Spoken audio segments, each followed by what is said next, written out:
I figured it was time to take a break from all the nostalgic trips. Now it's time to go back a bit more in time. Okay, not that far. Here's the spot. The 80s. The time that all our parents swear by and we all just call them old for it. Today we'll be looking at Big Trouble in Little China. Why? I don't know. It's funny because I always thought this was some kind of a Mortal Kombat knockoff when I first saw it as a kid. It was still pretty good though.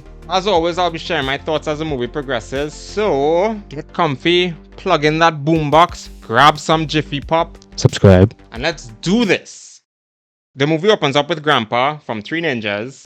Egg Shen, bus driver. Kinda reminds me of Ron Wilson, bus driver. which reminds me I have to cover Sky High. You expect me to believe in sorcery? Of course, Why? because it's real. Well, that was convincing. So, you expect me to believe that mermaids exist? Of course. Oh, so you have some sort of evidence to prove it? No. Because it's real. Cut over to Jack Burton, played by Kurt Russell. So Jack been gambling all night, and his friend-ish person is salty that he been losing the entire time and wants money? Am I getting this right? He offers double or nothing of $1,148 that he can cut a beer bottle in half, which he fails.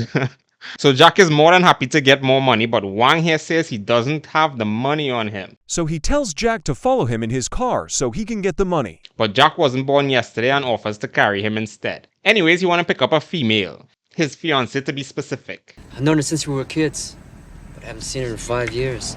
If she hasn't seen you in 5 years and is still faithful, either she's a hell of a good one or something is very wrong up here. That's a fine line to be gambling, my guy. I can't eat, sleep, or think properly without her anymore. Simp! Damn, she really kinda fine though.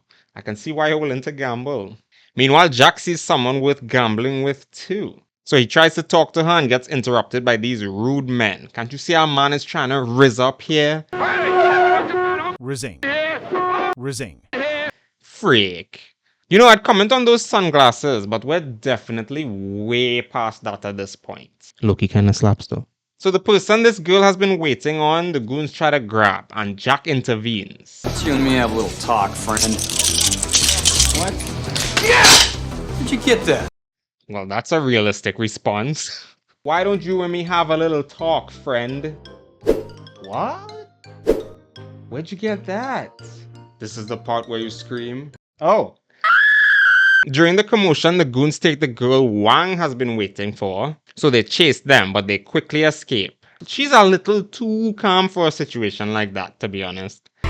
Son of a bitch must pay. Okay, I have no idea why, but I really like that line. They get suspicious of Jack's blonde friend who seems to know something about it, cause they don't know why they took Wang's girl, mind you. And we don't even know the girls' names yet, so I'm just too lazy to check, so we'll find out soon. Excuse me, ma'am. I don't suppose you saw... Honestly, that's all I need to know to GTF out of there. Cause they somehow managed to find themselves in the middle of a turf war. I like how ready and willing Jack is to fight, even though he has no reason to. I guess they all ran out of bullets at the same time, cause now they're using close combat weapons. Then they're interrupted by these enthusiastic cosplayers. Was the close-up necessary? They had more bullets the whole time. I think they just like fighting each other. So Jack has seen enough, rightfully so, and tries to run them over, but encounter Lo Pang, so they flee again. Nope, there's no time to rest and talk. More fleeing, and Jack understandably has a meltdown from an experience like that. We finally have a name, folks. Blondie's name is Gracie Law. Gracie tells them they took Wang's fiancé to the White Tigers for a quick sale. That has to be lovely news to hear. She's got green eyes. Yeah, that's a thing for some reason. Apparently that's her entire personality trait. So they convinced Jack to be a bidder tonight. But I feel like this whole trip was for nothing because it all just gets interrupted by the cosplayers known as the Storms. And they came for the girl. So Jack gets humbled, and the gang retreats to try and understand what the F just happened and where they could possibly take her. And this Lo Pang seems to be pretty well known as like a myth or a legend or whatever, and he's very difficult to trace. So, okay, the green-eyed fiancé is Mao Yin, so we have all the names now, hooray! So the boys enter enemy territory with zero resistance, mind you. Oh, never mind. Okay, that's more what I was expecting. So they beat them, blindfold them, and bring them somewhere. Where are we, Wing? You are nowhere. Good enough for me. Then this unbelievably still functioning old man appears who is supposed to be the same Lopang from earlier, and he be thirsting after Marion like my brother who stepped away from his game for 5 minutes. And all I need is a woman. Same thing I've been saying for years. So Broseph just explains his whole plan to them that he wants to marry and sacrifice Marion to some god to make him young again. Typical bad guy stuff. He gets upset because their friends show up. Now this really pisses me off to no end. Like, why? Thunderstorm offers them assistance. They clean up good though. Don't give up, Jack. Oh, okay, I won't, Wang. Let's just chew our way out of here. Did the scriptwriters have a blast, or did Kurt just come up with those responses on his own? So Wang explains the myth behind Lopang and how he was able to live for 2,000 years. That's usually the timeline. You make one move. Did he not learn the first time? I know it's hard to process everything, but if it's consistently happening, then you're not imagining things, my guy. Oh. Well, never mind then. I guess it worked this time. What the hell kind of nightmare fuel is that? Empty. I see where your hand went. Don't think I didn't notice. Oh, so that form isn't flesh, it's just spirit. His real form is that disgusting old wheelchair guy. Damn, Jack out here with some insane strength. Frick. How are you gonna spring us? I have no idea. I can appreciate the honesty. So Jack saves the rest of the prison girls, meanwhile Wang fights the guards. Isn't Thunder supposed to be overpowered? He's legit not doing anything. What I want to know is, how did they know there was a way to escape in that pool of water? They're almost out! Except nope, they've been waiting for them. So now it's time to fight! But before Jack can do anything, Wang soloed them. It's actually mighty convenient that Wang knows how to fight, to be honest, and the fact that nobody decided to carry any guns. They all ran ahead and Gracie gets taken. So let's get this straight. Marion is still captured, and now Gracie is also captured. That's the most successful failed mission I've ever seen. Yeah, and this thing took her, so she's gonna be carrying that in her head rent-free for the rest of her life. So now Lopang's PP is at attention because another girl with green eyes showed up at his doorstep. I guess the green eye thing isn't applied to just one specific race. So that's good to know, I guess. David Lopan in person. Why? Grandpa shows up and brings reinforcements. Pray your card right. You live to talk about it. Yeah. Okay, Thunder. A girl who can tame the burning blade. I hope he's not talking about his pee-pee. And Grandpa has his own entrance to Lopang's underground area. I guess we see what Grandpa was up to before starting to train the boys? Frick. To be honest, I have no idea what's happening right now. It could be a ritual or something. They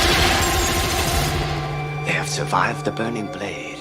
Oh, he really didn't mean his pee-pee. Okay. But he decides to marry both of them. So I like the mental gymnastics he did here, but good plan. Meanwhile, the gang sees this thing, so that makes you wonder, what the F else is down there?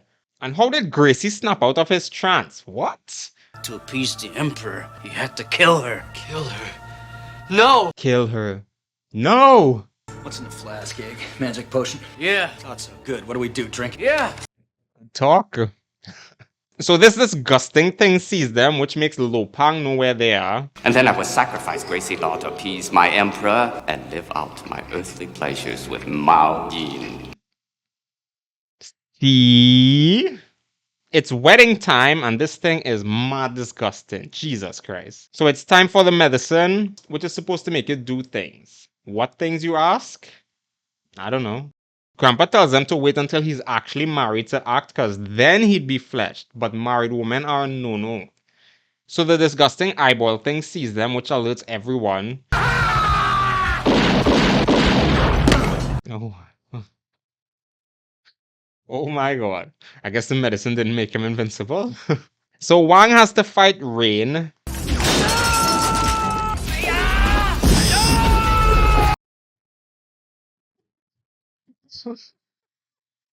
Jack is doing things. Wang and Rain have a very... Memorable battle. Grandpa and Lopang have a laser video game type battle thing that ends in a draw, and Lightning tries to step in but gets stepped out. Looks to me like Grandpa can solo all these fools. So Lopang and Thunder flee with one of the girls, Rain gets wrecked, and Lightning flees. May as well. Lopang is flesh, Jack interrupts them, Wang shows up so it's 2v1. Good job, Jack. Goodbye, Mr. Burton. I can't believe you've done this. Good job, Jack. Thunder sees what Jack did and...